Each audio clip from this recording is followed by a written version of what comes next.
There is a story. All right, we'll wrap up with the story. It's a beautiful story. Yes.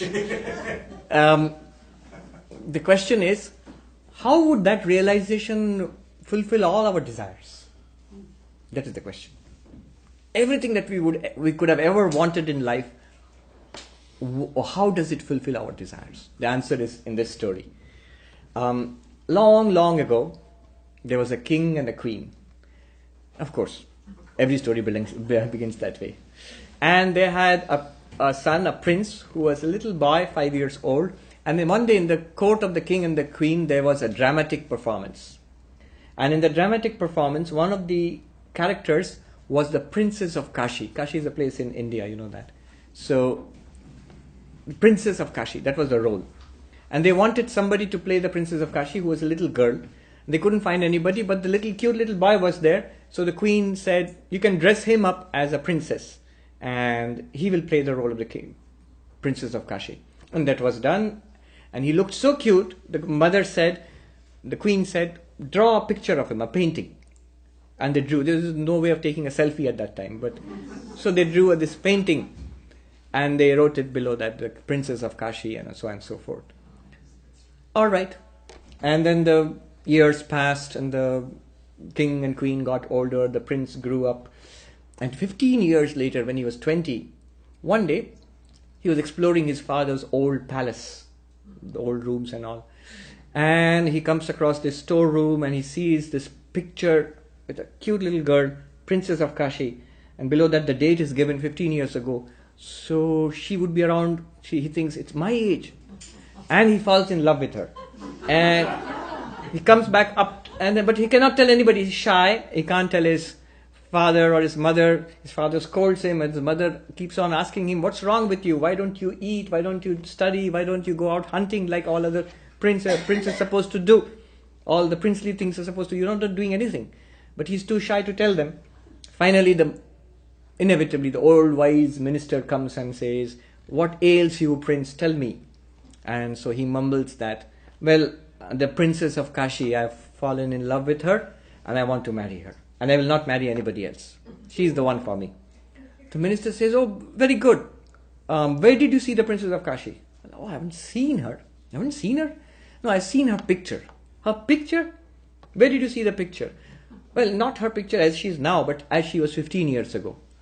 Where did you see this picture? Something begins to jog in the memory of the minister. Where did you see this picture? In our storeroom. There's a portrait of the princess. He said, take me there. And he takes the minister down there and they open the old storeroom and they take out the big portrait and the minister dusts it off and looks closely at it, and then he looks at the prince and says, Prince, you need to sit down. Sit down. I'll tell you something. What? Well, long ago we had this dramatic performance in the court and we needed a Princess of Kashi. We couldn't find it, and there was a cute little boy who was dressed up as the princess. There's this other person who was dressed up as the Princess of Kashi, and it's not a real Princess of Kashi. This is the person who acted as the Princess of Kashi. And then he says, well, okay, but I'll marry her, whoever she is. And then the minister says, Prince, there's no she. That thou art. You are the one who was dressed up. You were a little 5-year-old boy. You were dressed up as a princess. And that's how the portrait was made. And that's why it says Princess of Kashi. There is no other Princess of Kashi. You are that. Now at that moment, the desire that the prince had for the Princess of Kashi, the desire goes away. Why does it go away? Because he married the Princess of Kashi? No. Why does it go away? Because he was frustrated, because he realized he couldn't marry the Princess of Kashi? No. It goes away because he realizes there is no such thing apart from himself. This universe is our Princess of Kashi. Swami Vivekananda says things are dead in themselves. We project life into them, then we run after them or we run away from them. They are nothing in themselves. We don't realize that. It is the Atman itself, the pure consciousness itself, which throws itself out as this universe and then identifies with a particular body and mind and then runs after certain things and runs away from other things. This whole universe is the Princess of Kashi. When we realize Brahman, we realize there is nothing in this universe apart from me.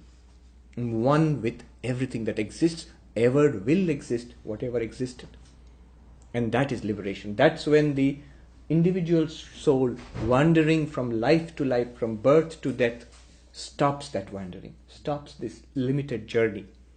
Journey as a limited being, stops it, because it becomes the infinite, becomes the ocean. It stops traveling as a wave, it becomes the entire ocean. Or it was the ocean, it realizes itself as the ocean. Thank you very much. Thank you. Thank you. Thank you. Om Shanti Shanti Shanti. Hari Om Tat Sat. Shri Ram Krishna Arpanamastu. Okay, thank you.